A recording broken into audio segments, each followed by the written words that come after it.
নমস্কার বন্ধুরা, সম্পাস ভ্যারাইটি ব্লগে আপনাদের সবাইকে স্বাগত।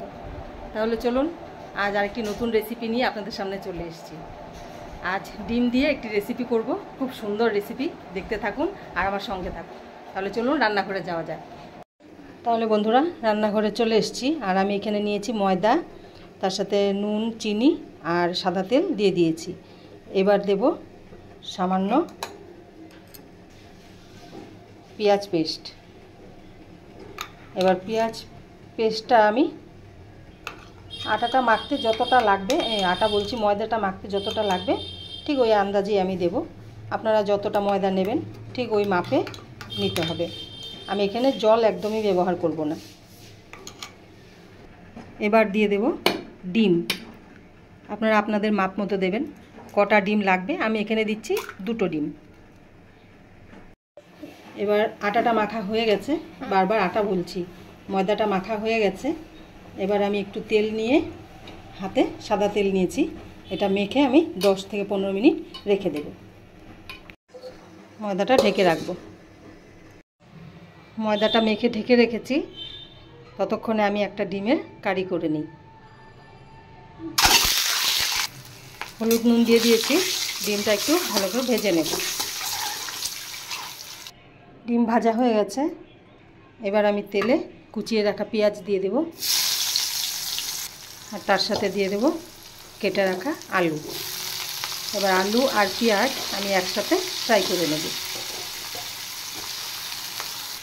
সামান্য নুন দিয়ে দিলাম আর সামান্য হলুদ। এবার আলু আর পেঁয়াজ একটু ফ্রাই করে নেব। আলু পেঁয়াজ ফ্রাই হয়ে গেছে। এবার আমি দিয়ে দেব পেস্ট করে রাখা পেঁয়াজ, কাঁচা লঙ্কা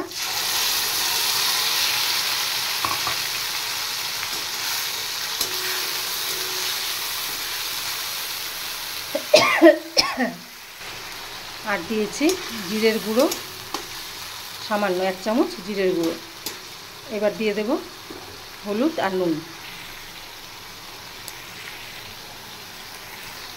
ডিমের এই তরকারিটায় কাঁচা লঙ্কা দিয়েই ভালো লাগবে, শুকনো লঙ্কার গুঁড়ো দিলে অতটা ভালো লাগবে না। তাই কাঁচা লঙ্কা দিয়ে আজ আমি ডিমের এই রেসিপিটা করছি। শুকনো লঙ্কা গুঁড়ো দিলে ভালো লাগতো যদি ভাতের সাথে খাওয়া হতো। আজ এই রেসিপিটা ভাতের সাথে খাওয়া হবে না। আজ দেখলেন ময়দা মেখে রেখেছি। মশলা দিয়ে আলুটা কষিয়ে নিয়েছি ভালো করে। এবার আমি পরিমাণ মতো জল দিয়ে দেব।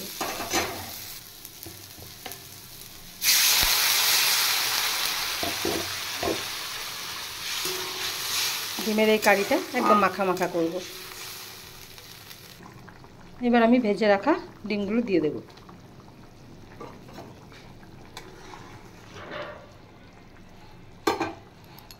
দশ মিনিট হয়ে গেছে। এবার আমি এগুলো লেচি করে নেব, করে এবার ভেজে নেব।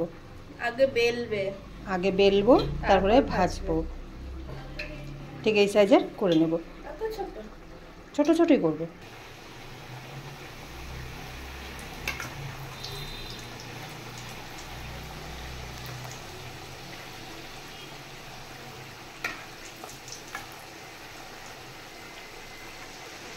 দেখুন কি সুন্দর হচ্ছে, লুচিগুলো ফুলছে সুন্দর।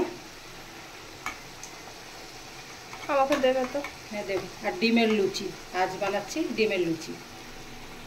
এদিকে ডিমের কারি হয়ে গেছে আর এদিকে ডিমের লুচি রেডি। তাহলে বন্ধুরা, আজকের রেসিপি আপনাদের কেমন লাগলো অবশ্যই কমেন্ট করে জানাবেন। আর ভালো লেগে থাকলে অবশ্যই লাইক, শেয়ার, সাবস্ক্রাইব করবেন।